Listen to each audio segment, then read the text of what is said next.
Please get ready for a dictation of transcription number 383 and 384 from Sir Kailash Chandra magazine. 5 seconds.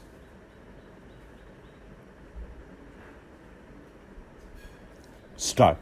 Mr. Chairman, I think the Honourable Minister would have done well if he had explained to the House the changes made by the Joint Select Committee in the bill.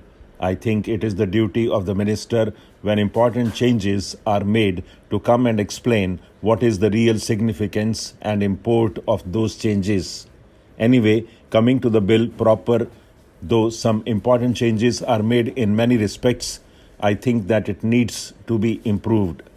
If the social objective of this bill is taken into consideration, the government has not done well in not incorporating the social objective that had been set forth by Parliament in practice and bringing it into reality in this particular bill. Sir, it is very necessary for us to profit from the experience of highly industrialized and advanced countries. At the same time, we cannot copy the methods that were evolved by those countries. We cannot copy the principles that were evolved in an entirely different context and transplant them here. Trademark is a type of industrial property.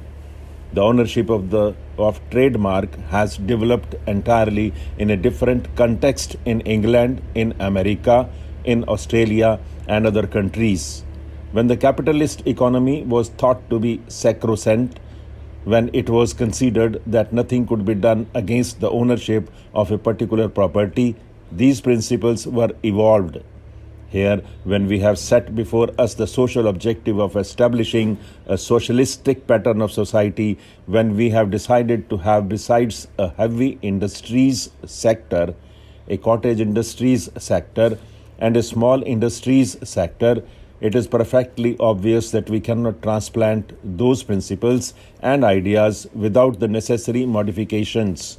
If we look at the bill, it will perfectly obvious that though the Joint Select Committee has amended it to some extent, as far as this important aspect is concerned, it has ignored the fundamental or the basic objective. Let me illustrate my point. Here, as I have just now informed the House, our social objective is to establish a socialistic pattern of society.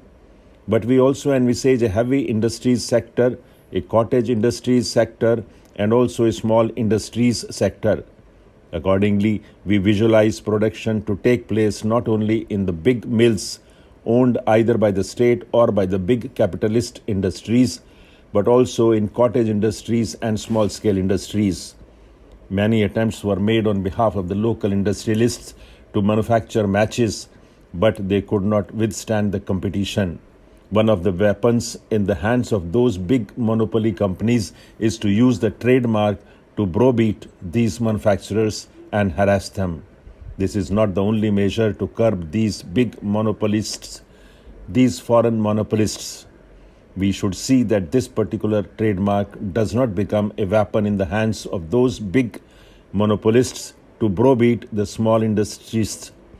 Sir, that devoted follower of Gandhiji and the present member of the All India Khadi and Village Industries Board, Shri Satish Das Gupta, has brought out in his brochure, which I think was circulated to all the members of Parliament, as to how these big monopolists are endangering the very existence of small industries, and that too, especially of the handmade and cottage industries.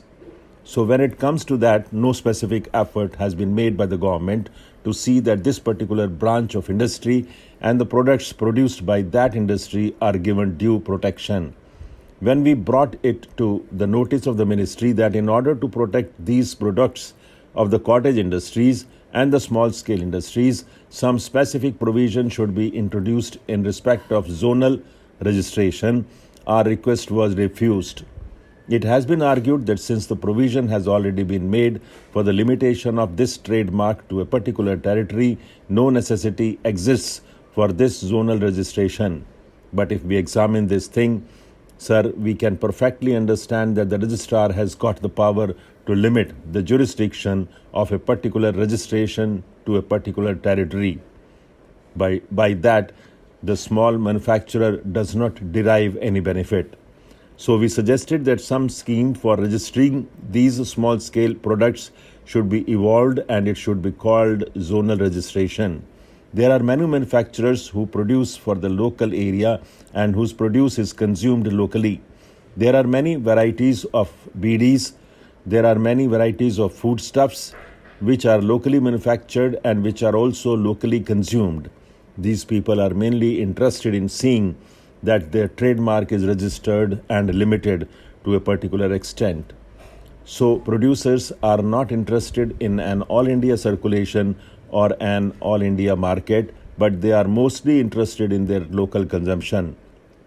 Some provision must be made for such people to register their trademarks, limiting their jurisdiction to their particular zones.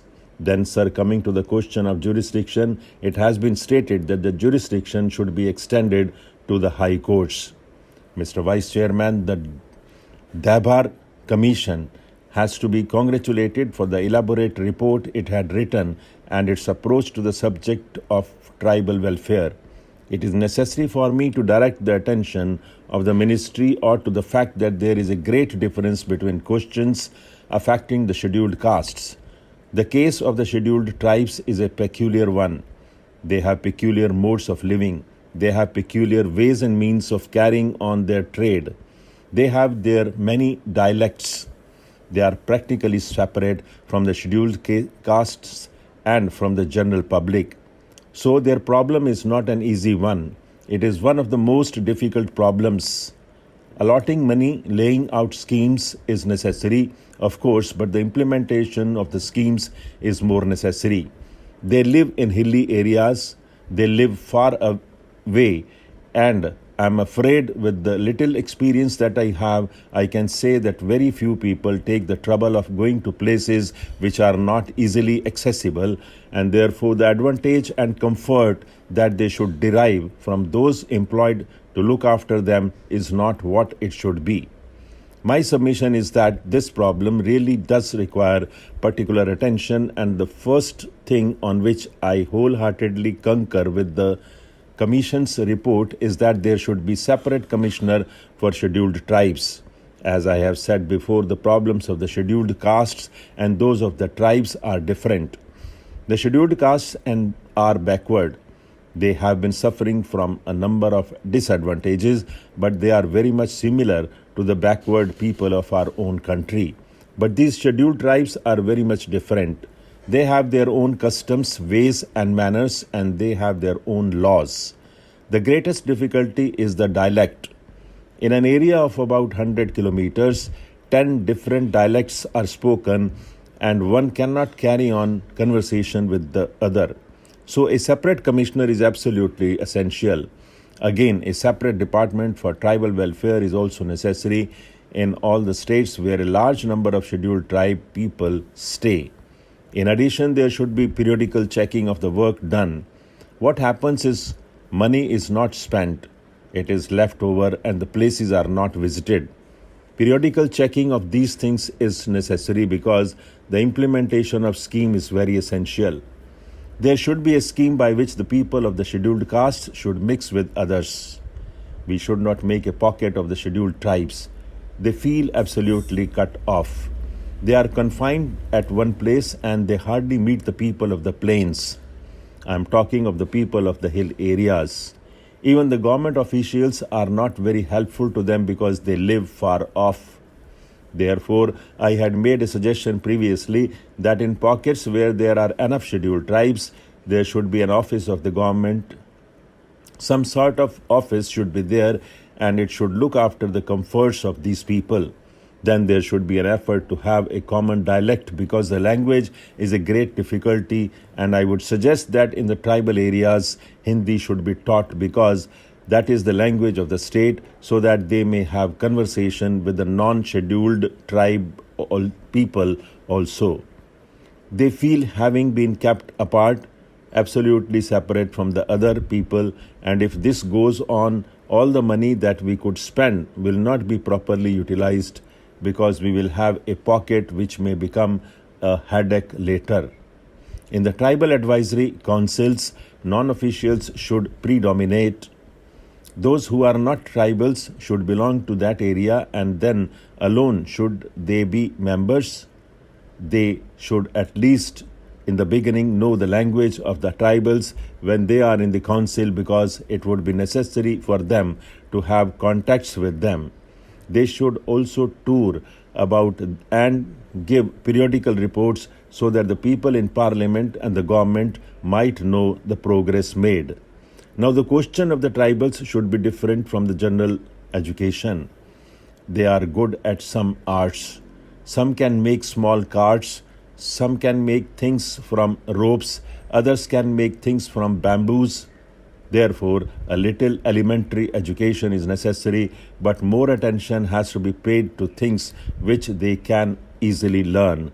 It is no use giving them the old stereotyped education. That will take them nowhere. They should be given the education which suits their temperament, to which they can easily respond. So, my submission is that this aspect should be considered and kept in view. Stop.